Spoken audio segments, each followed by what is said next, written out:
Hello, audience, and a warm welcome to the 11th day of the show Too Long Didn't Scroll. 11 days have passed with consistent daily uploads and information on noteworthy news events every day since January 20th of 2023 and onwards.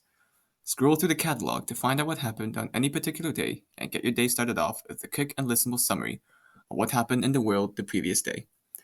Before we get into day 11 of the show, I would like to announce that the Too Long Didn't Scroll podcast, which accompanies the YouTube show, should now be going live and is currently updating to include all current episodes on most popular podcasting platforms, including Google Podcasts, Apple Podcasts, Spotify, and Amazon Music. Going forwards, the show Too Long Didn't Scroll will be made live on YouTube and in podcast form, giving you more choice on where to listen from.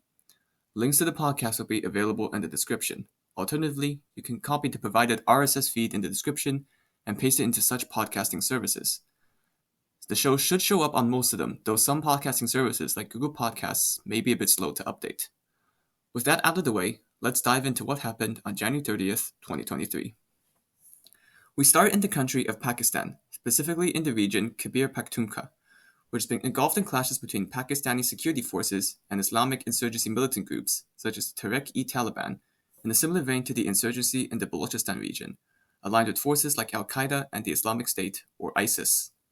The conflict, which at some points was described as a low-level war, has raged on in the form of terrorist attacks, mass killings, and organized crime since 2004. As of today, a major incident has occurred in the form of a suicide bombing in a mosque in the city of Peshawar.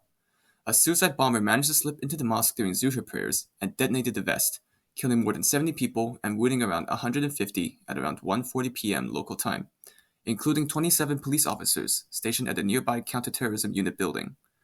Prime Minister Shehbaz Sharif has condemned the attack as a tragedy of unimaginable scale and reaffirmed Pakistan's commitment against terrorism in the country. Moving over to the United Kingdom, the company JD Sports, one of the country's largest sports and fashion retailers, has announced it has been the subject of a massive data breach of names, addresses, emails, phone numbers, bank account numbers, and order details. The breach has been estimated to have affected around 10 million customers. This is the latest incident in a string of cyber attacks on prominent British institutions and companies, including Royal Mail and the Guardian news site.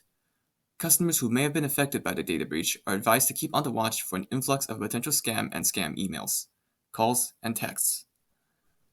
Moving across two continents to the country of China, the province of Sichuan, home to over 80 million people, has become the latest province to declare a change in policies concerning the number of children a family can have. After a long string of alterations to China's child policy, from 1 child to 2 children and now 3 children, Sichuan has announced that all such limits will soon be completely lifted, allowing families to have as many children as they want.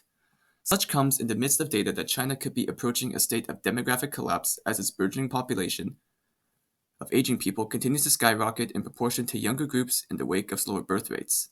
Such measures, like those of Sichuan, which include cash bonuses and benefits, are now being put in place in an attempt to bring the national birth rate up to speed.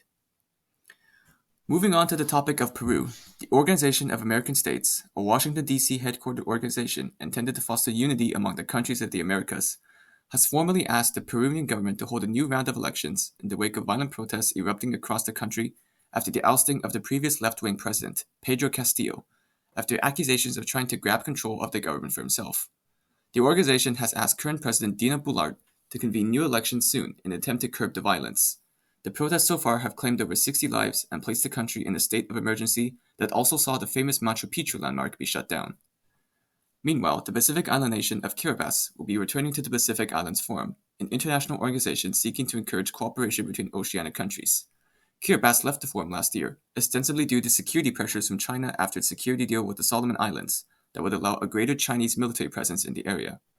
As of today, the country's prime minister has confirmed that the current president has agreed to allow the country to be reinstated in the forum in hopes of continued peace and unity